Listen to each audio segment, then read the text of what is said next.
The views expressed are solely those of the speaker and not necessarily those of Paltalk.com, AVM Software, or its advertisers.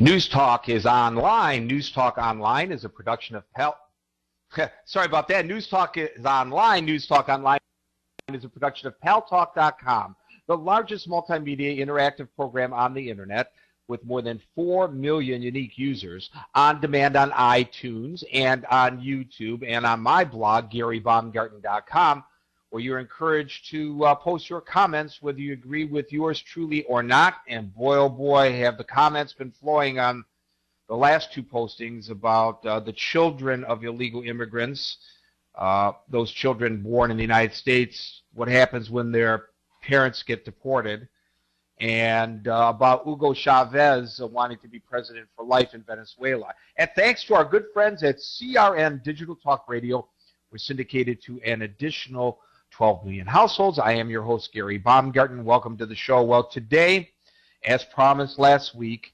by popular demand, because we are all so either sure we want it or we're opposed to it, or the rest of us are conflicted. The whole idea of national health care, the dialogue, the public discourse about it is moving in that direction.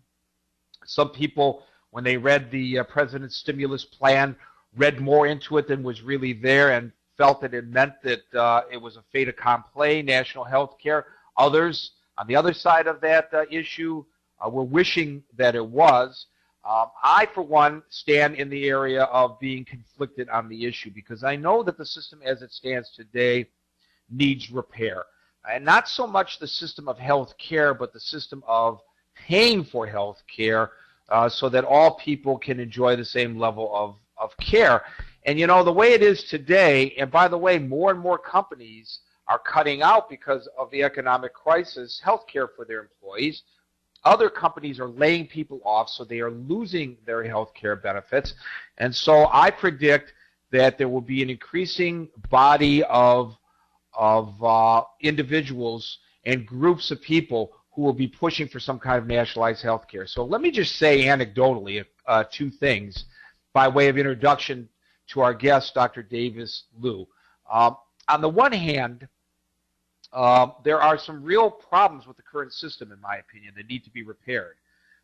My mother's doctor, and he was my father's doctor in Michigan, would lament the influence of the insurance companies. He would write a prescription, the insurance company would disapprove it or would approve it for the first filling of the prescription, but would not allow for the patient to refill. And what he calls this is insurance companies attempting to practice medicine. What right have they to determine what's best for the patient? That's something between the patient and the physician.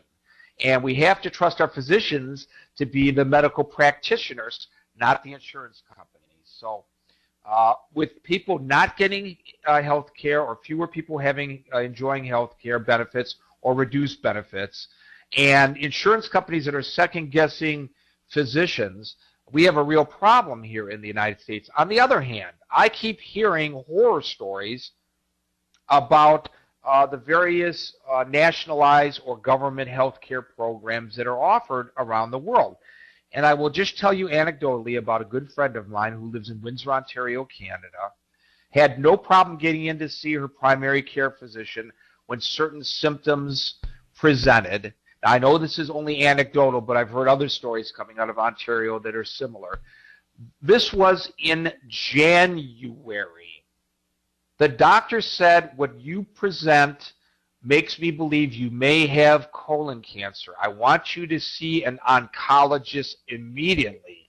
Time is of the essence. If it is colon cancer, it could spread fairly rapidly, and it's a question of your mortality. The soonest that she can get in, remember this was a referral that she received in January, is in May. This is under a government health plan. So I am very confused, as I'm sure many of you are, about what's the best way to go. Well, joining us today to talk about this issue is Dr. Davis Liu. He is author of the book, Stay Healthy, Live Longer, Spend Wisely. Dr. Liu has been a practicing board-certified family physician in Northern California. His comments have appeared in Fortune, Smart Money, Remedy, Real and Simple, and the New York Times.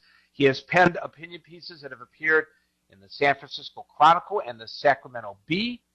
Until the American health care system improves, Dr. Liu believes people in the United States need to have the vital information necessary to ensure that they are doing the right things so that they and their families, as the book title suggests, stay healthy, live longer, and spend wisely. Dr. Davis Liu, welcome back to News Talk Online on Paltalk.com.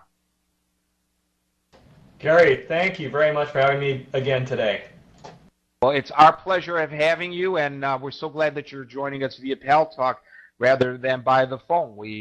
This is how we recruit new people to Paltalk, guests on News Talk Online, one person at a time. Am I unusual in being conflicted about whether we should have a private healthcare system as we do now, or some kind of a nationalized healthcare system, or a provincial or state healthcare system like they have in Canada? You're not confused at all. I think this is the debate we all are having in America. I'd argue that Americans want everyone covered. The question is, what will it look like? My personal belief is it's going to be a mixture or a hybrid of both national and private. I don't believe a single-payer system will work in the United States, and I don't believe a market-based solution, which has been touted in the past, will work. I do believe a hybrid of both will probably be likely in the future. Can we afford it, Dr. Liu, given the current economic situation in the United States with all this money going out for bailouts and stimulus packages?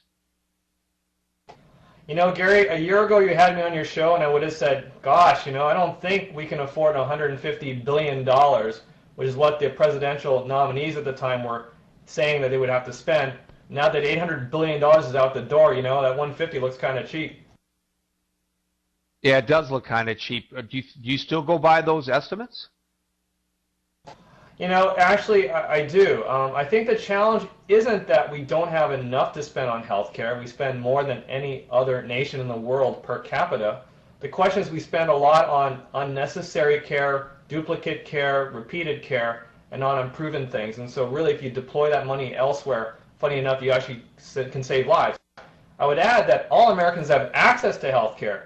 No emergency room, for example, can refuse care regardless of your insurance status. The question is it really worth to have someone have their care at the last minute in the emergency room, or is it better to have them insured and get preventative care up front, which will be less expensive for the family and the nation?